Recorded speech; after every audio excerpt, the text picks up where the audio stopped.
All right, starting lesson 1.10, the last lesson of the chapter, vertical angle and linear pair problems. Example 1, solve for the variable and state the relationship of the angles. All right, well, these angles are vertical angles. And I know they're equal to each other, so x is equal to 30. Not much to do there. For part B, I have these two angles are a linear pair. So they add up to 180. Subtract 60, and x is equal to 120. All right, for the next problem, we have vertical angles.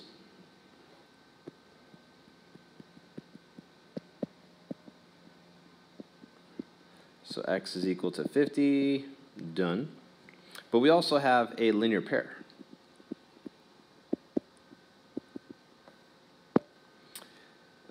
Y plus 50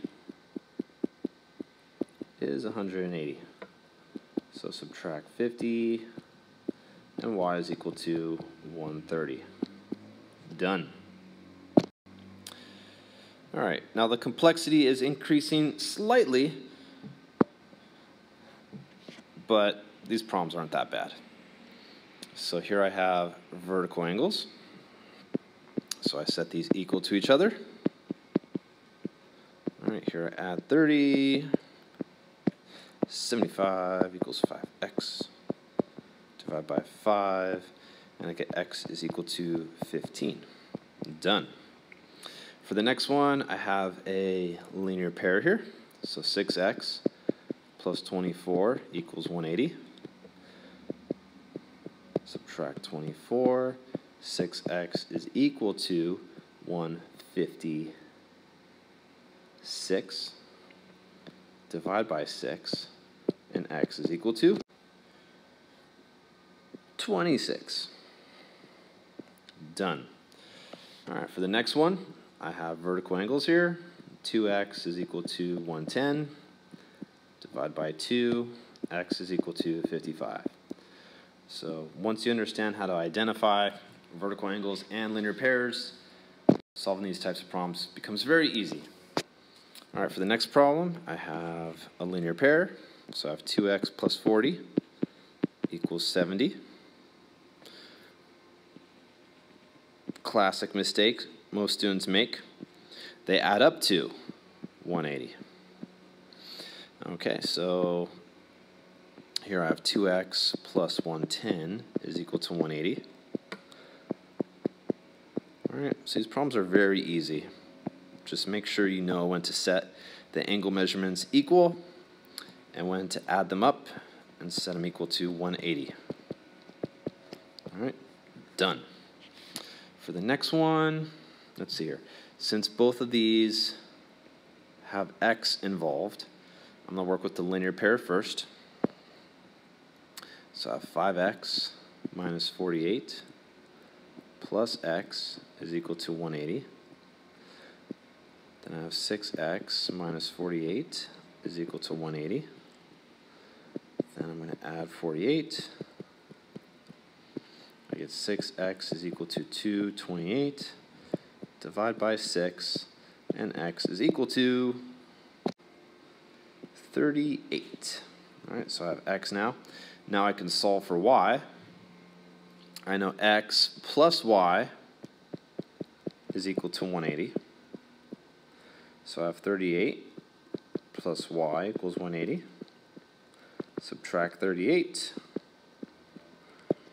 And y is equal to 142. All right, now for f, let's see here. I know these two angles are vertical angles.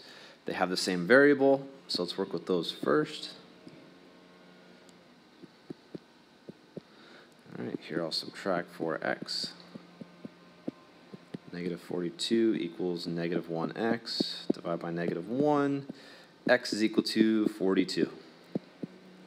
All right, now solving for y, Adding these angle measures up, I have y plus 3x is equal to 180, since they're a linear pair. And I just found x, so I have 3 times 42 equals 180.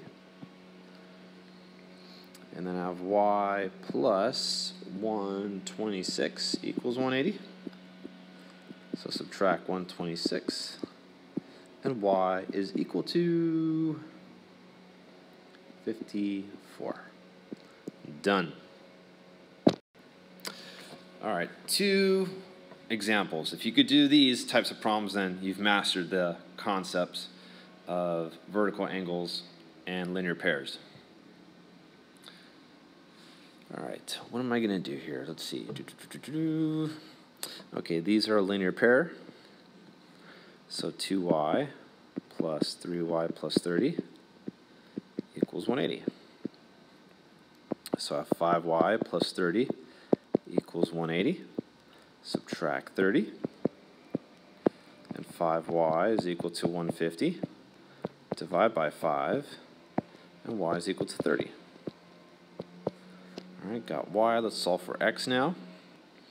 So I have 4x minus 100 plus x plus 5. So 4x minus 100 plus x plus 5 is equal to 180.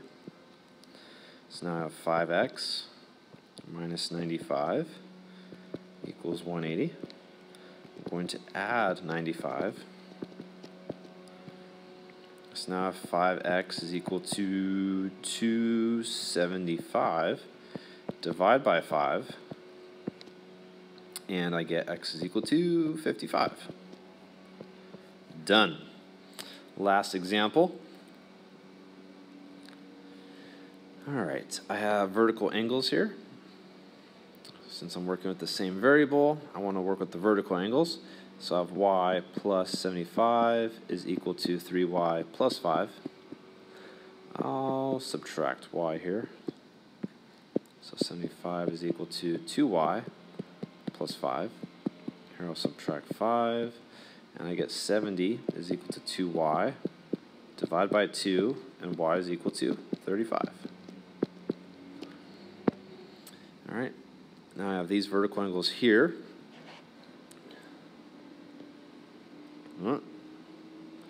Didn't mean to make that blue line. Let's erase that. Okay. So now I have 3x plus 7 is equal to 5x minus 35. I'll subtract 3x. 7 is equal to 2x minus 35. Now I'll add 35. I get 42 equals 2x. Divide by 2. And x is equal to 21. Done. All right, last lesson of the chapter. If you have any questions about anything, make sure to ask. All right, begin the assignment.